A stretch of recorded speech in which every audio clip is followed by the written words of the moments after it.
Your Excellency the building. Ehubete matonyo ta murugamiriri wa mbutu cia ugitiri bururi-ini, President Uhuru Kenyatta anyitanaine na maabitha anene ruhonge-ini rwa mbirarũ kũrugũria werũ kambĩ ya Mada.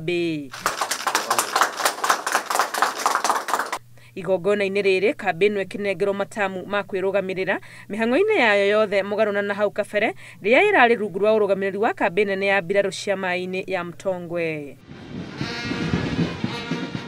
Akiuga bũrũri nĩ ũng'etheirwo nĩ mathĩna kĩhĩri maũndũ-inĩ megiĩ ũgitĩri, President nĩ orĩtie mũingĩ wa bũrũri gwĩtĩkĩra kũnyitanĩra na honge cia ũgitĩri. I today implore you all to continue serving with diligence and with utmost dedication. We will continue to support you with the tools and resources that you need to defend our nation and to secure our interests as a nation. Ũgitĩri-inĩ wa bũrũri na mũno harĩ kũgitĩra mĩhaka ya maĩ-inĩ.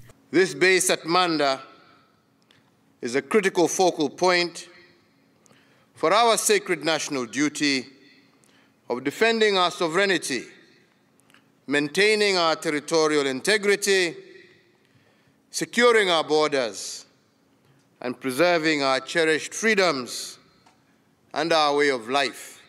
Nĩguo bũrũri ũhote gũtwarithia tabarĩra cia ũthii wa na mbere, ũgitĩri wa maũndũ marĩa mangĩũka kuma na nja nĩ wa bata, President akiuga kwambatĩrio gĩkĩro gwa kambĩ ĩno nĩguo kũmĩhotithia kũng'ethanĩra na thũ iria ingĩhithũkĩra bũrũri. To sustain our development agenda without external disruption.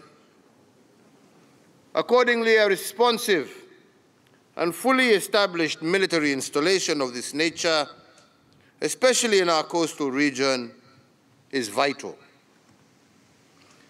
The Kenya Navy base Mada is of utmost significance in enhancing our counter-terrorism efforts and also our maritime security. Gĩcukĩro kĩerũ kĩa meri kĩa Lamu kĩrĩa kĩrĩ rungu rwa mũbango wa LAPSSET nĩ kĩmwe gĩa tabarĩra nene iria itanyĩtwo gũkũria ũtonga wa bũrũri, na kambĩ ĩno ya mbirarũ ya Mada nĩyo ĩhetwo wĩra wa gũtigĩrĩra gĩcukĩro gĩkĩ nĩ kĩgitĩre ũrĩa kwagĩrĩire. Ngĩribotera Inooro TV, rĩtwa rĩakwa nĩ Wangui wa Mwangi.